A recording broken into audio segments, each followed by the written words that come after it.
Namanya Suki, atau kita bisa panggil saja dia Boti. Dia adalah salah satu OSIS di sekolah ini. Dengan peringkat 5 besar, terlihat dia sedang menghampiri Mary yang sedang sendiri. Maksud dan tujuan dia menghampiri Mary tidak lain untuk mengolok-oloknya atas kekalahan dia kemarin. Di sisi lain kita akan diperlihatkan Yumeko yang sedang bermain judi dengan salah satu siswi, yang dimana Kira dan teman-temannya menghampiri Yumeko dengan maksud untuk mengajak Yumeko bergabung ke klub sekop, yang dimana klub yang dia miliki adalah salah satu klub terbaik di sekolah ini.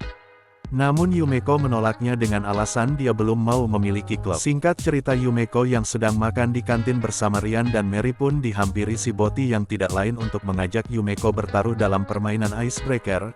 Icebreaker ini semacam permainan adu mental yang dimana si pemain akan membongkar satu persatu rahasia atau aib yang lawannya miliki di depan para siswa. Mendengar hal itu, Yumeko pun masih tetap pada pendiriannya dan menerima tantangan si Boti.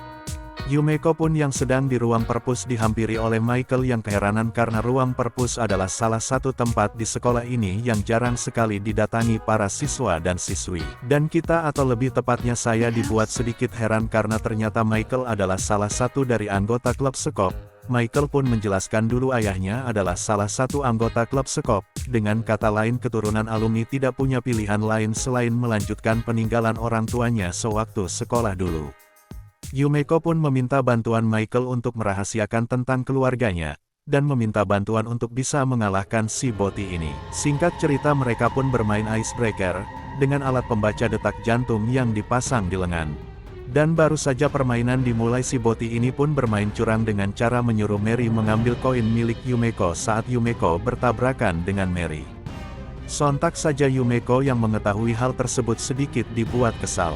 Tak hanya itu, si Boti ini pun membuat taruhan yang sedikit tidak masuk akal yang dimana jika si Boti ini menang maka Yumeko harus memberikan kukunya ini entah dengan cara dicabut atau diapalah ini namanya saya pun tidak tahu. Namun Yumeko pun menyetujui hal tersebut. Dan Yasuki langsung saja mengajukan pertanyaan tentang orang tua Yumeko yang dimana hal tersebut membuat detak jantung Yumeko naik. Akan tetapi Yumeko berhasil mengontrol diri supaya tidak darah tinggi. Namun Yumeko membalas dengan cara memperlihatkan video Suki yang dulu, yang dimana Suki ini membunuh rusa hanya untuk dijadikan pajangan di ruang koleksi pribadinya yang sontak itu membuat dia terkejut. Karena katanya dia sekarang menjadi vegan atau orang yang hanya memakan buah dan sayur-sayuran. Tidak sanggup aibnya disebar, si Boti pun naik hitam dan inilah yang terjadi. Setelah Yumeko memenangkan permainan itu, tak lama Suki dikabarkan meninggal dunia.